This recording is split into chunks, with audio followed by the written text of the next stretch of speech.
I'd like to convene this meeting of the Engineering Committee for the San Lorenzo Valley Water District for July 16th, 2025. Mr. Rolfe, would you take roll, please? Yes. President Smalling, Here. Director Bolt, Here. Committee Member Bill Grace, Here. Committee Member Francis Cleveland, Yes. Committee Member Ken Londay emailed us, said he would not be in attendance today. Okay. Any changes to our agenda? Mr. Lillian?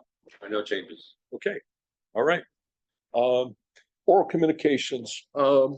This portion of the agenda is reserved for members of the public to comment on an item that's not on the agenda today, but sit within the purview of the engineering committee for the water district.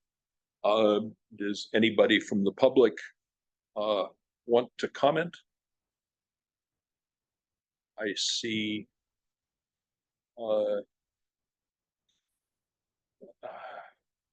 none online. Wait, I do see one with a hand up. Online, Bob Lewis.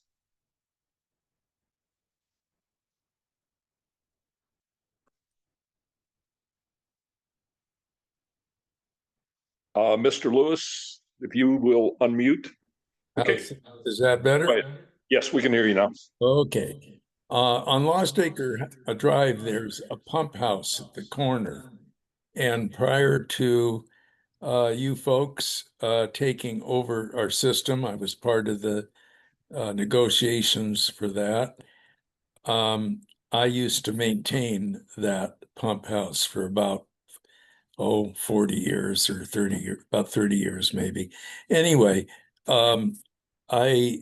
it's the roof of the pump house is pretty full of, the stuff that falls down from redwood trees. And it takes all of about 3 minutes to get a broom and sweep it. I mean, it takes no time at all.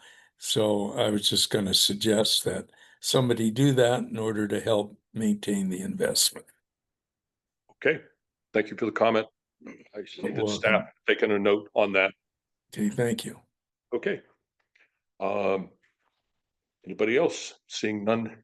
If you please step up to the mic then, and if you don't mind, let us know who you are. My name is Charles Yates Downs. I live on Lost Acre Drive. I was sort of hoping someone would speak before me so I could echo them, but I will say that your company agreed to put in a water tank, repair or put in a water tank in 2013. This is 2025, and very little has been done. I'm very concerned because I now have to pay California Fair Plan for insurance. So the fact that you guys haven't been able to move is costing me $3,500 a month. I work with the landowner where the tank wants to go. I'm working on his property, clearing it for fire protection. I can't speak for him, but I can tell you that he is willing to work with you and has tried to work with the water district for many years. Nothing has happened. The legal, I guess there's legal ramifications in obtaining the land or putting the water tank on his land. He's willing to work, which I would highly suggest you do that so that we can get this project going. I think it's a great benefit for the whole community to have a large tank up there. The tank that exists now is leaking and has a very short, well, I think it's way past its life. And obviously those of us that live on Lost Acre Drive do not want to have our water off and watch you go through a panic mode to install temporary tanks and all that. So I'm just here to urge you to honor your commitment and proceed with installing this tank on Lost Acre Drive. Okay, thank you. It's not on our agenda, so we can't discuss that. We have discussed this at very recent previous board meetings, and I understand from Jason that there was a somewhat significant step forward this week. Garrett, do you want to tell us? Yeah. Just, So we had a site visit with the 26. land appraiser. okay. Good, which is determining a price for what the property would cost. So a significant next step in this process. So, moving on then. We have, two items, under our unfinished business. The first is the, project prioritization policy, that we want to discuss. And, who's presenting that? Which one do we? I will present. Okay, all right. So at our last engineering committee meeting, it was requested that we bring the project prioritization policy back for further discussion. Staff has developed the first data entry, first pass of the data entry. This includes information related to project identification.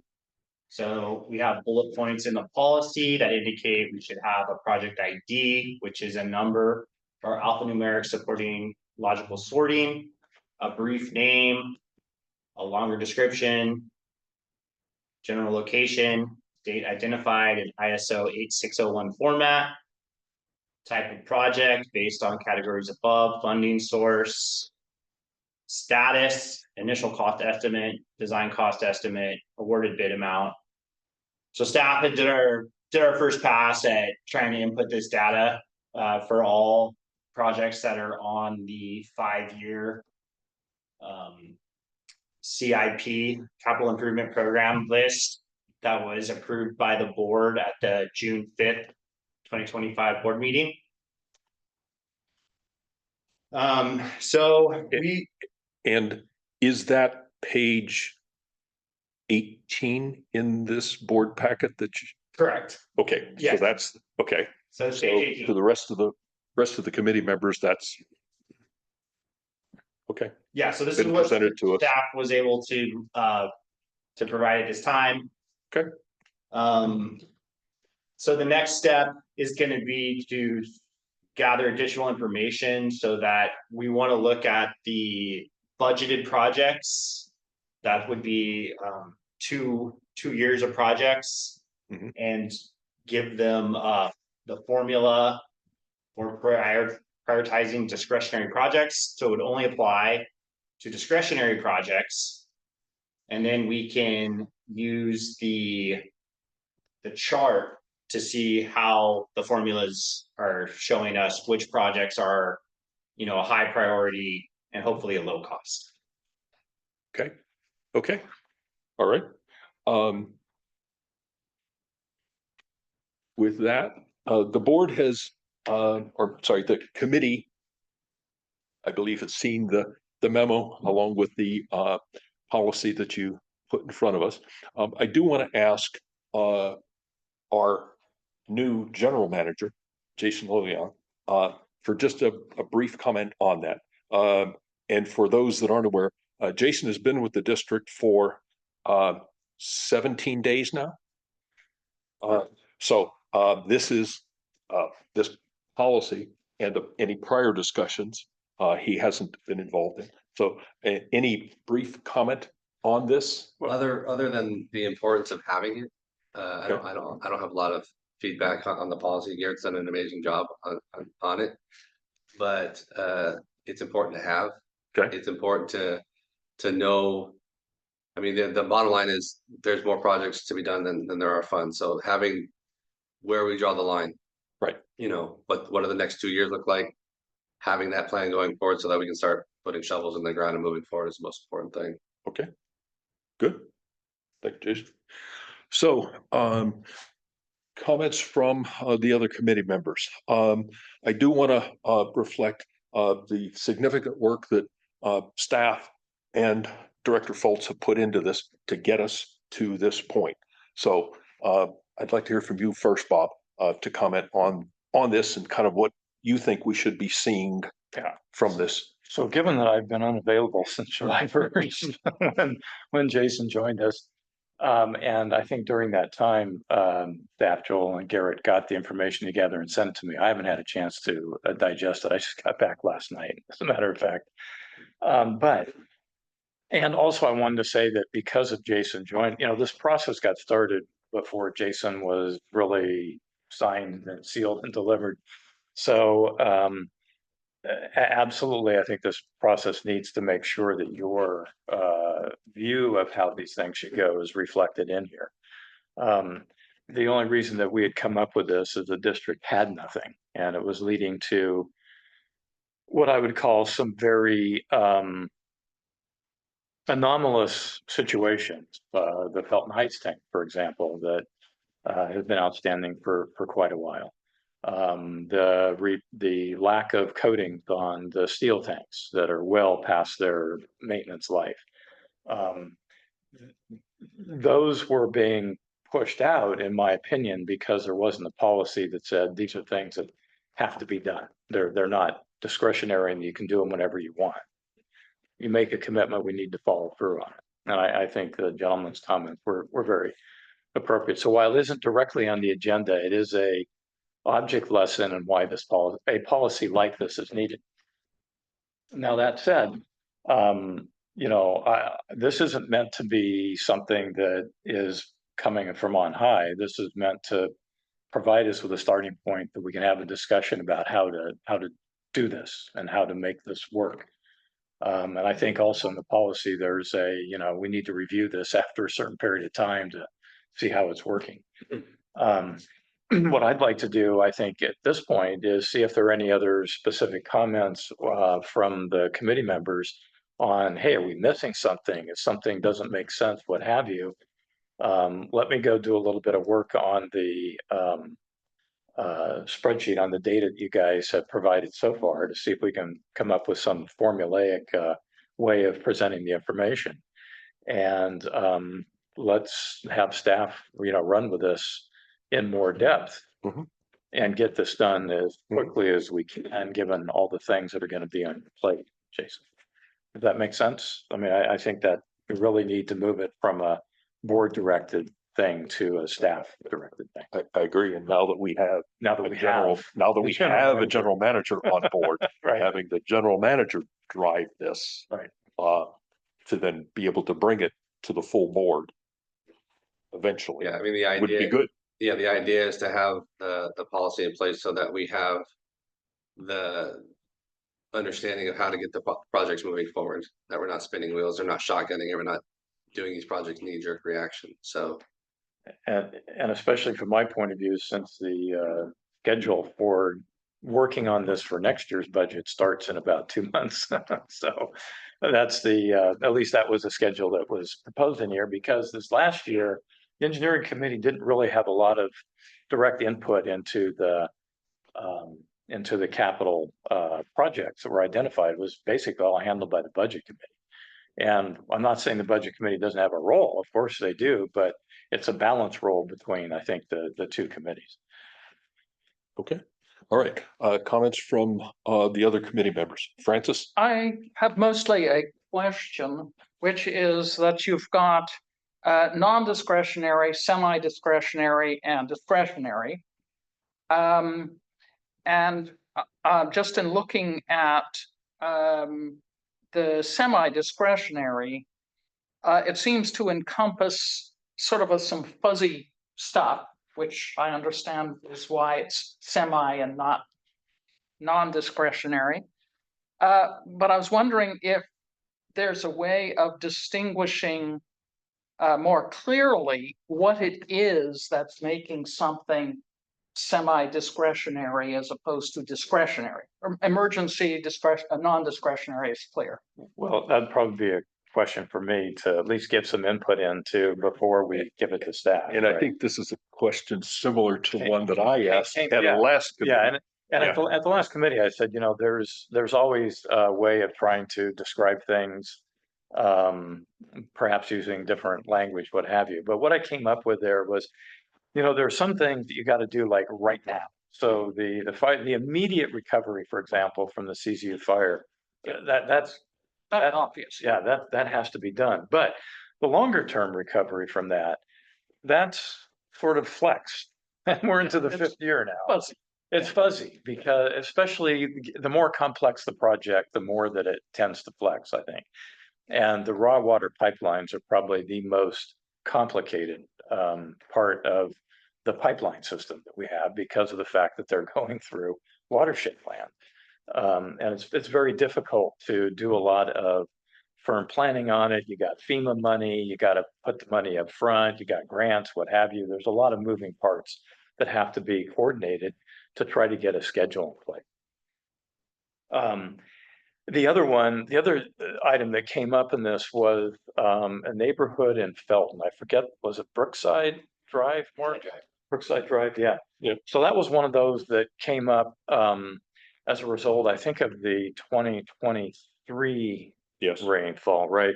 Where their road basically washed out, our pipe was in the ground. They got FEMA funds to pave it, but it didn't make sense to not take care of the pipe before paving it. Otherwise, we would have to repave the road instead of, leveraging FEMA funds. Again, that was one of those that, well, it didn't happen right away, but it was something that we had to factor into it. I'm certainly open to, and I think staff would be open to any language we want, but I wanted to make it so that there were certain projects that that because of the complexity and the coordination among lots of different agencies or moving parts, that there wasn't a hard firm, we got to do it at this point.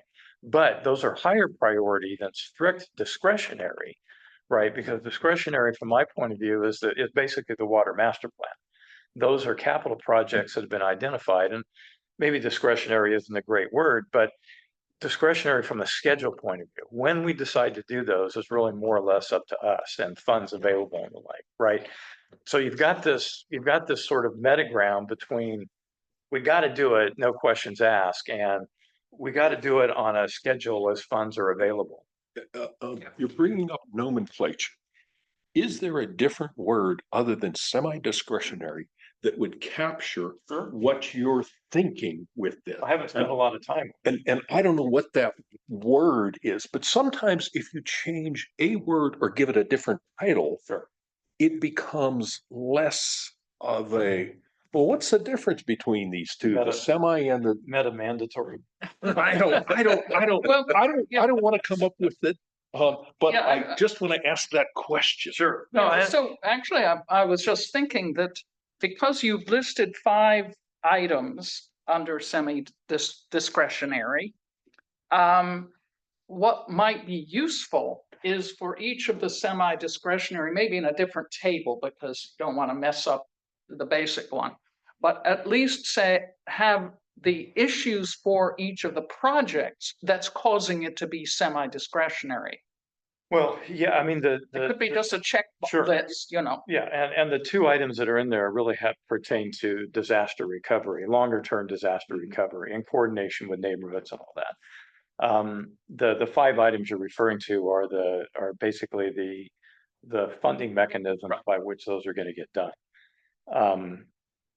Yeah, again, it was more of trying to create some space between got to do on someone else's schedule or some other schedule mandated by weather, the act of God, and things that we do as funds are available.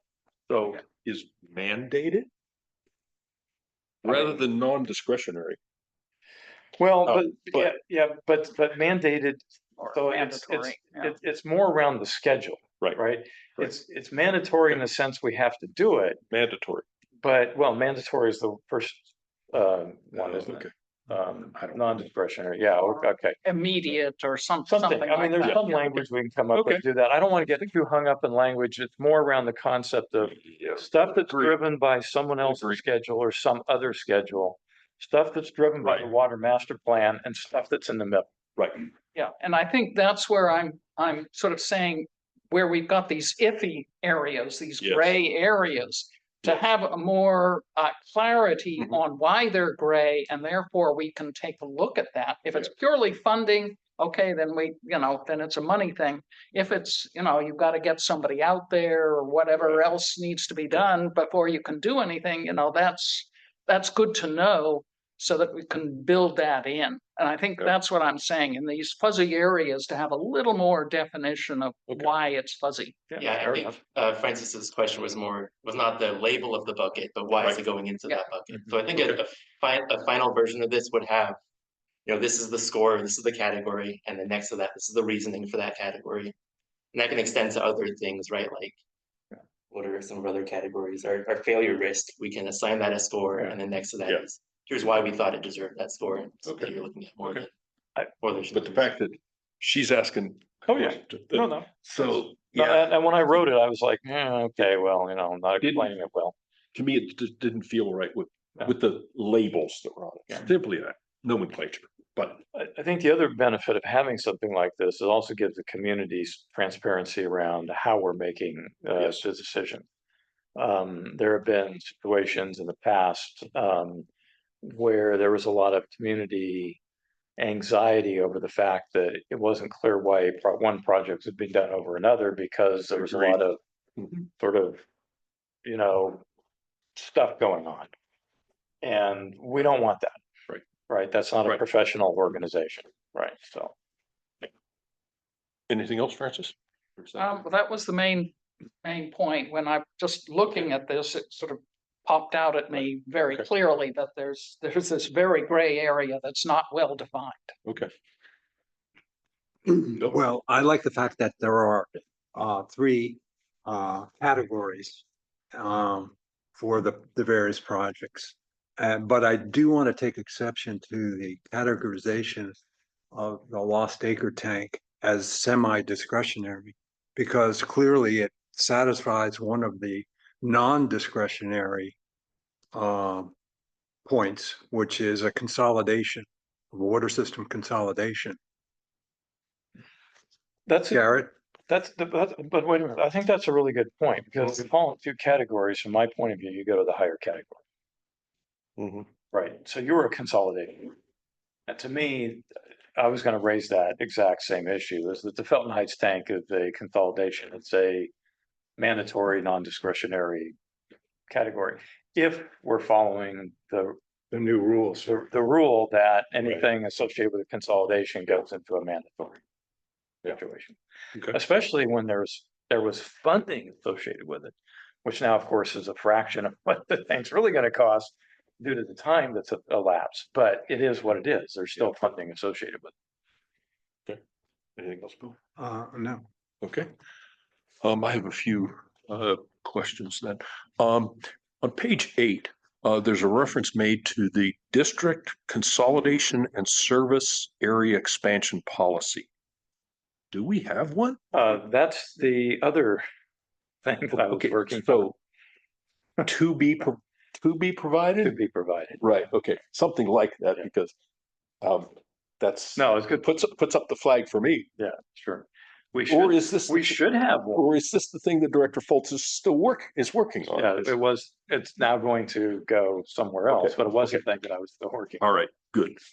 On page 9, I like the quantification of the number of tanks, the number of meters, and recommended annual maintenance or replacement metrics in there. Yay! It's something that another director and I have been asking for years, particularly on the tanks. Show us what you have out there. Show us what the schedule is for maintaining these. Yeah, we hadn't been able to get that from the operations staff. So good. I like to see it here. And then I see at a future meeting, sounds like next month, we could be talking about tanks. Good. On page 19, the matrix that you're presenting to us. And for the public, it's a matrix that allows each of the capital improvement program projects to then be scored. it seems like the CIP has some elements in it that, to me, one, there's no reason to score those. Do you exclude some of those, specifically vehicles? Is there any reason to? And if that's the case, just tell, include that in the document that this scoring would not apply to the following. Is it also appropriate to exclude projects below a certain dollar limit? Some of the, is 50,000 the right?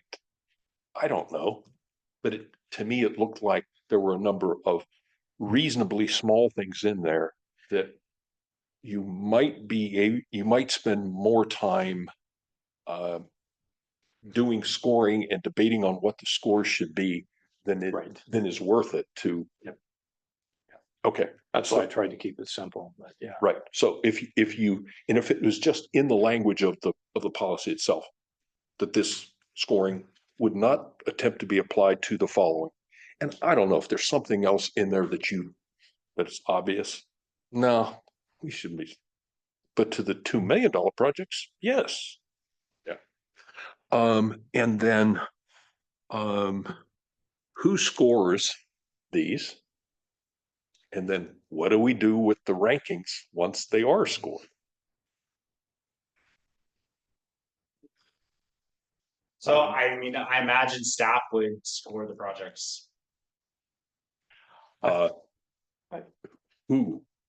Well, it would be You by myself, yourself? Joel, and then reviewed by the general manager. Okay. So if that's the case, then you develop the scores, you put it into a table so that board and public can eventually see that then. And I'm guessing that that lets projects be what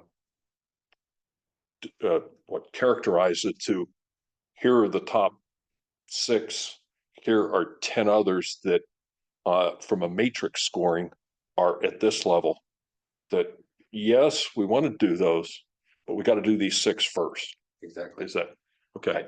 I think, Mark, the thing to keep in mind is that the initial data entry is going to be the heavy lift, Oh, agreed. right? But Agreed. once that information is entered the first time, updating it and adding new projects should be much lower lift in Right. terms of data management. Right. But data integrity is going to be really key in this process. Right. No question. So with your IT background, Mr. General Manager, I hope that you would reflect into this. What do you think the overall heavy lift is going to be? Director Paulson To do nailed this. the head. It's the initial data entry. That's the heavy lifting. And how do we get that done then? Because I don't want this to come to the board, to have the board say, yay, let's go do this.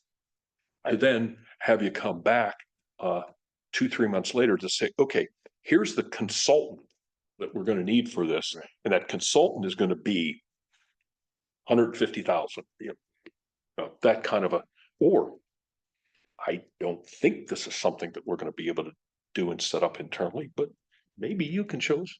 Yeah, I think we could do it in-house. It'll just be myself working with engineering staff and seeing how what best fits their style. Okay. And designing something for them. Okay. Then I think that implementation of that, given the heavy lift, when it comes eventually to the board, be able to tell us this is how you would envision getting this to a point of the evaluations and the rest of it. Yeah. So I have sort of a question. Is this plan prioritization matrix really just for the semi-discretionary and the discretionary? Because to me, the non-discretionary or mandatory, it falls out. It doesn't matter what score you give it, it's still going to be done. Actually, So in the past, in some of my work, we've had what we call the must requirements, the things that just simply must be met or done. Yeah. And then the ones, and then you score the ones. My original, again, this was they may have a different view. My original view was it was for discretionary. Oh, okay. Yeah.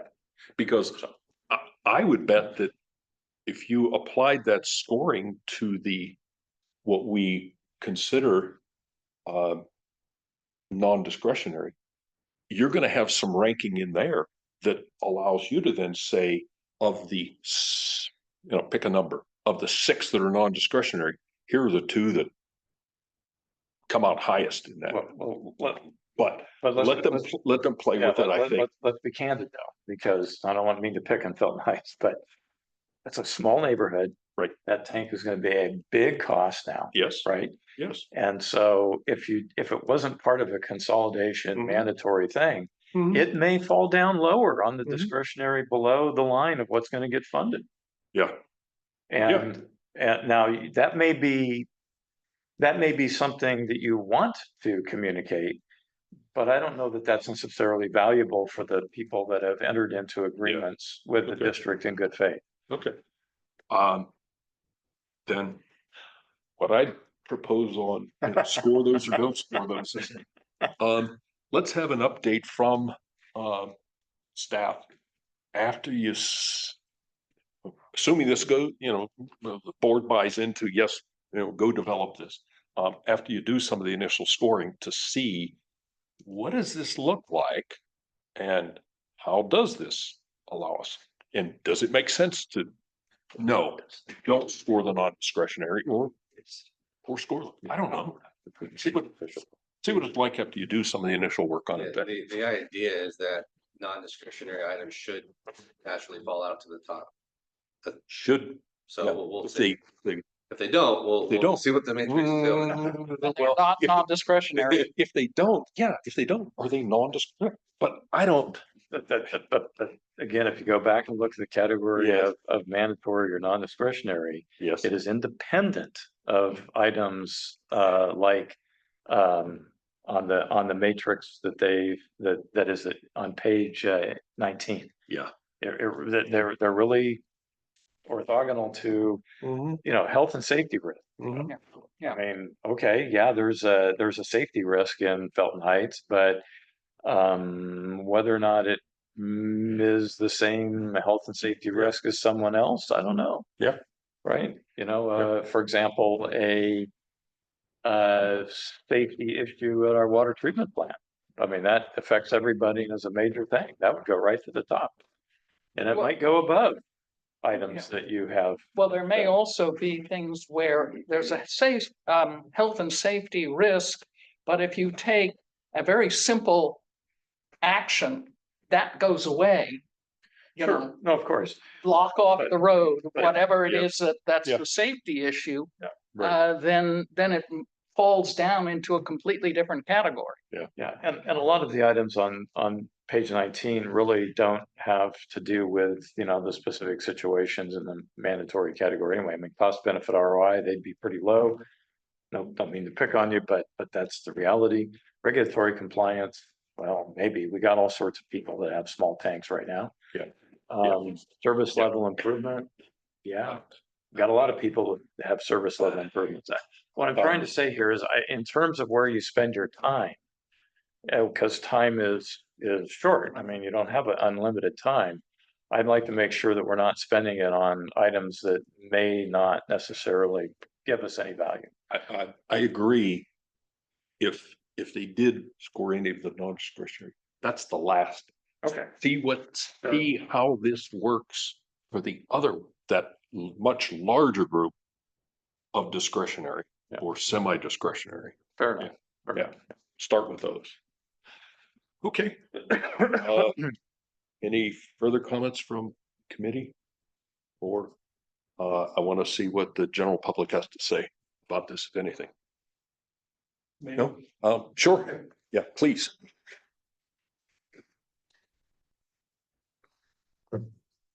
I'm Larry Darnell from Lost Acre, and this has been an interesting opportunity for us to see how you guys work. at what level of sophistication you are in terms of your problem solving process is going on.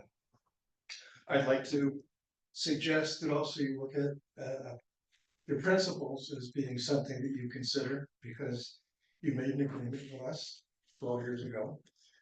And you can make a list of reasons why you wouldn't want to follow through with what you said you would do.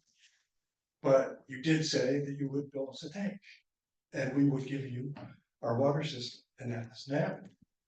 And so, in terms of principle, are you going to be good for what you said you did or not? Seems really simple. And hearing excuses for 12 years is a reasonable thing to do. But I think we've gotten to a point where it's gone on long enough. And we're at risk, as you indicate, many other people may be, but we're at risk because you didn't build us a tank. And that's what we agreed to. And you haven't fulfilled your portion of the agreement. That's it. Thank you. Okay, thank you. Anybody else? Here? Bob,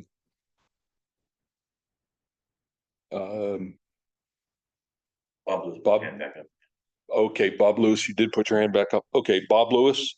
Okay, thank you.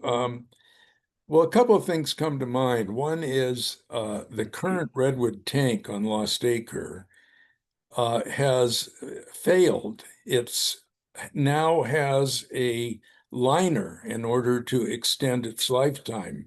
I don't know how long liners last, but it's been in there a long, long time. So that's one piece of evidence that has not been brought up in the past that I've heard. The other issue is that Lost Acre has gained in population quite a bit even since SLV Water District has taken over the system. I'm not sure, Larry maybe has the answer, but I think we have easily 100 people now on the street drawing water from a 10,000 gallon tank, which is just about insanity in my mind. That's it. Okay, thank you. We have talked about this before, including at the board meeting too, right? So, Yes. yeah. Yes, and I think I said that earlier. That we talked about this. I just, Bruce Holloway from Boulder Creek. These three words that you're wrestling with, I'm kind of wondering, semi-discretionary, that's not really a word. So maybe mandatory for things that are being imposed from outside, and then non-discretionary for things like Brookside that come up. It's not being imposed from the outside, but you somehow decide this is not discretionary. So I'm just, maybe change the order of the words again. Okay, Yeah, let's not get hung up Okay. on the words too No, much. that's right. Yeah. Figure it out. We've talked about it sufficiently. Okay. Then unless staff have any further comments or questions about the comments. Yeah, I was gonna add, especially for this matrix on page 19, I think that was supplied by Jason, but it was a suggestion to add. But if Mhm. the committee has any input on these are criteria I think should be incorporated into this. Right. Okay. Because this list is here, but if the board or if the committee thinks, okay, health and safety risk is important, but shouldn't be above this or something, that's useful feedback. And then secondarily, we're looking especially for things that are quantifiable.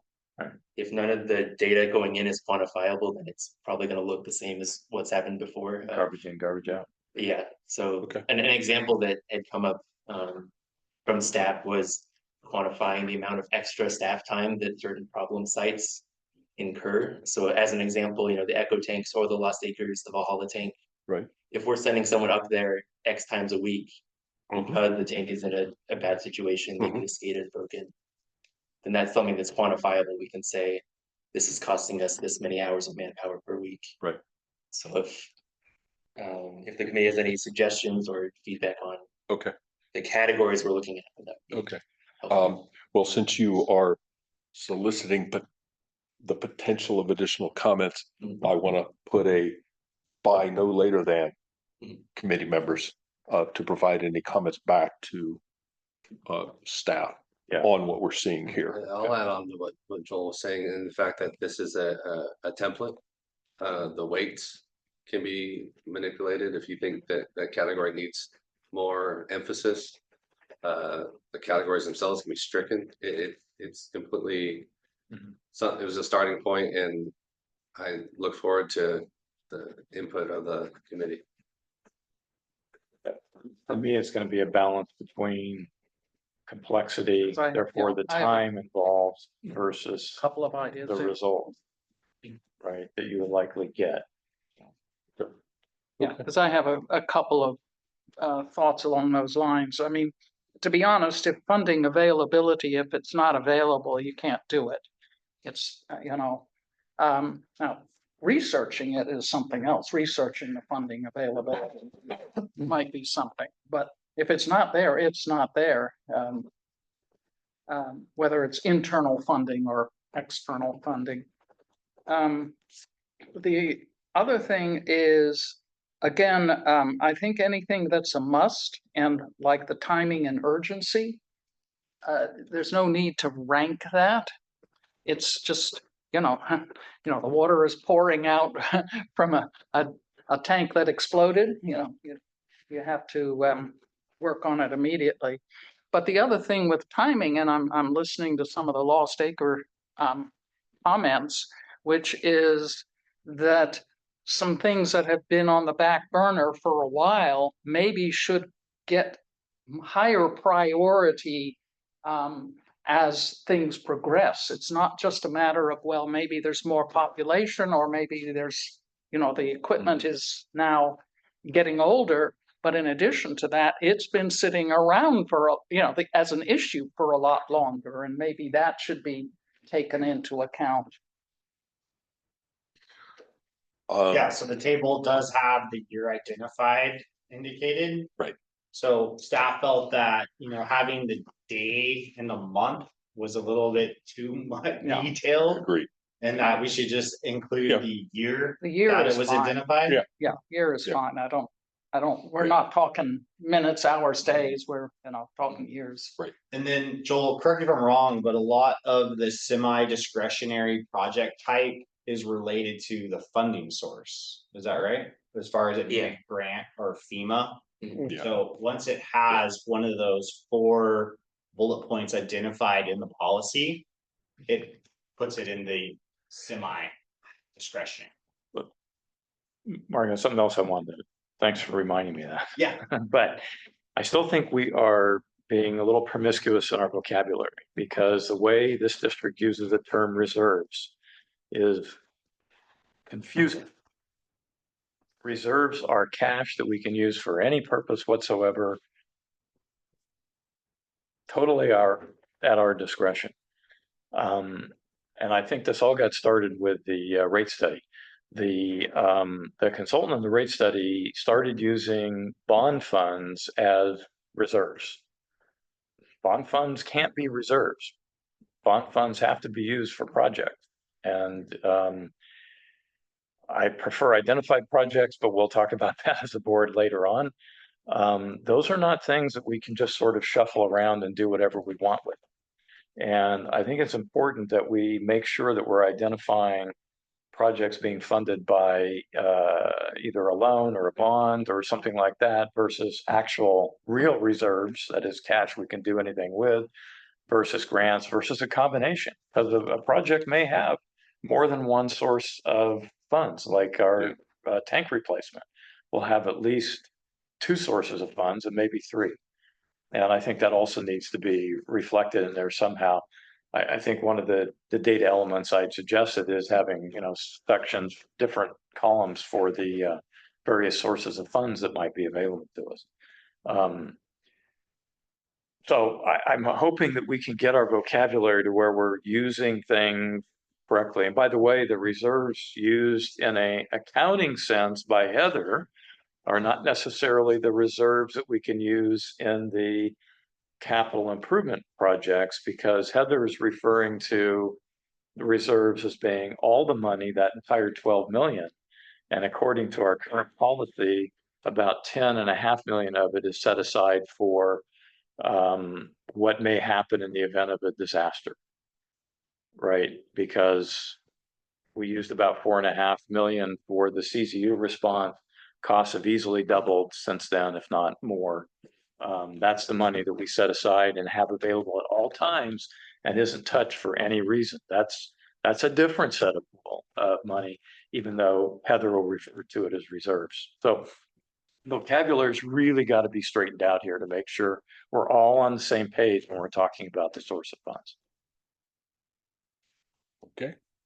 Well then, I want to conclude with Joel's solicited if the committee has any further comments on this, to send email with, here's what my other comments are on this, based on the discussion or, further thoughts we've had. Staff have heard what we, and I believe took notes on what we've said so far, but if you have anything further, get them to staff by, I want to put a date on, is next week this time reasonable, committee members? Yeah. Good for me. Okay. I think in particularly in light of, you said, Bob, that you just got back last night and haven't seen this. Okay. Much, yeah. So, okay. So next week is the 23rd? Okay. Okay. Then, concluding this item, moving on then to the next agenda item on the future agenda items. And Garrett, you're presenting that one also? Yeah, so staff has prepared an agenda plan. And we are suggesting maybe we could talk about tank recoatings at our August meeting and project paving at our September meeting. If there's other topics that we would like to discuss instead, staff is open to suggestions. I like the tank recoatings. Okay. Yes. What is meant by project paving? So the district has had issues in the past with Yes. I want paving to talk about that. related to our pipeline installations Right. in the county right of way and Caltrans right of way. And change been- orders that have resulted from the engineering plans where we show limits, but we don't have a detailed Right. paving plan Right. like a transportation engineer would prepare. Yes. We simply hatch a portion of the road and tell the contractor, well, you gotta figure it out if you gotta grind here. Or you have to do a feather to someone's driveway. And we end up being surprised then towards the end of the project, when we think we're done and ready to start walking away, with another agency saying, wait, we're Well, not gonna give you a sign. well, So, to me, there's a technical aspect of it, and there's a political aspect of it. The technical aspect, I think, is one thing that the engineering committee can handle. The political aspect of it, and that is my concern about our district spending its money to maintain roads that the county hasn't maintained since I've lived here in the late 80s, and probably not before that. That is a completely different topic. but all we're talking about now is, should we talk about this project paving? But I want to make sure at a the agenda future- reflects what the scope of the project repaving. Is it technical or political or both? Well, I think we could talk about both topics. Okay. Yeah. All right. Come prepared with both. Okay. I think that having these next 2 months lined up is sufficient Okay. for now. I don't think we need to consider what we're gonna talk about in November. Sounds good. Depending where we are with the policy, we need to be starting talking about next year's capital review, right? So. We need Jason to be able to reflect on it, and then be able to bring it to the board to have Yeah. further discussion before we can, yes. So, I just don't want to repeat next year of this year. I understand. So any, comments from the other committee members on what Garrett has suggested to us here for item? Ron. Go. Nothing but, the policy is still a draft. You're gonna update it and then present it to the board, right? Is that Yeah, the what's next gonna happen? step is additional data entry and actually scoring all the projects. We'd be happy to bring it back to the committee.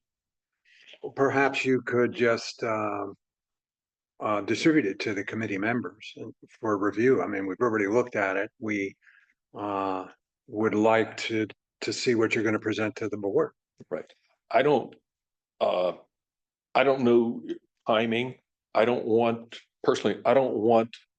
another engineering committee meeting to necessarily hold up moving ahead with it.